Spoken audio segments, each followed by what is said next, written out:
ekirwadde okunyinyittira mu ggwanga ekiviiriddeko ensi yaffe okubeera ku muggalo ogulesa abantu baffe nga baavu olw'emirimu gyonna mu nsi okuyimirira. Naye ate twagala okutwala omukisa guno okubategeeza nti olw'okuba nti obwavu butukaabya akayirigombe kyalibadde kya buvunaanyizibwa okubeerawo n'akasente akatonotono k'osobola okufissa akasobola okuyamba singa obeera ofunye obubonero bwa COVID, nga wano kyalibadde kya mugaso nnyo okwekebeza kuba kizuuliddwa okuva eri abakugu nti bw'oba weekebeza mangu ekirwadde kino osobolera ddala okukiwona. Dr. Zaitun Yahaya Babolamwavu ng'ayina obukugu mu kujjanjaba ekirwadde kya COVID-19 akunnyonnyola ekika ky'abalwadde abasobola okujjanjabwa ku ssente ensaamusaamu.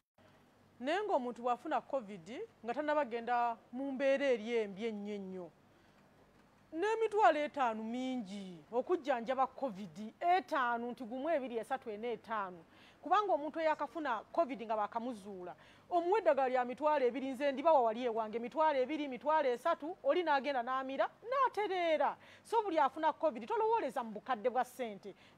Ate n'ekirala kyenjagala mutegeere kyengenda okukola okuwabula okutono ennyo, bw'oba ogenze mu ddwaliro sooka weepimeepime eddwaliro kiri ogenzeemu, kubanga bajja kukwata bakutwala Nakasero.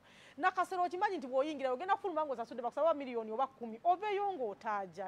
Tufuneko amalwaliro agatuli okumpi tugakozese, kubanga amalwaliro setup yaago si yeemu, ekyenjagala mutegere. Naye ate ekirala nti temutya nti buli afuna COVID agenda kuspendinga kakadde oba mitwalo 5 oba mmeka, kisinziira ku stage gy'oba otuuseemu.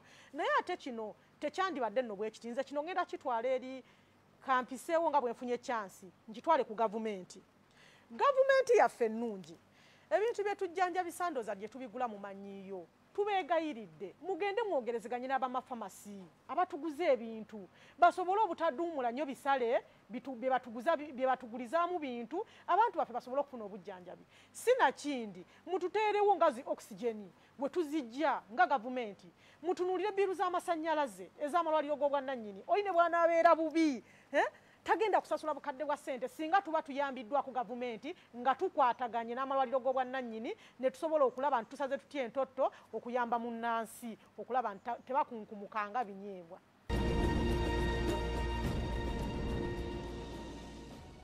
Beera mulamu kyenkya ng'akutuusibwa Shid Herbal Products nga zikola ku ndwadde ez'enjawulo nga Shid Waterfoam, Shid Red Liquid, Shid Cough Mixture. Kumwe abalina ebifuba keberebwa aba National Drug Authority. Wekwate prostate relax capsules ziyamba nnyo okukuuma prostate gland nga nnamu n'okukakanya ezizimba n'okwongera amaanyi g'omu kisenge. Lya butonde 10 ku 10 nga likolebwa aba BF Suma, lyakakasibwa Pivoco ku lwa UNBS ne FDA.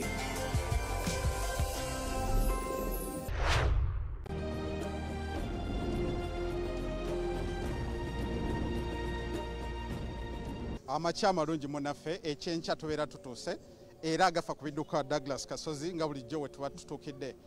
Tuli ku defensive driving, envuga ey'ekidduka kyaffe ku kkubo.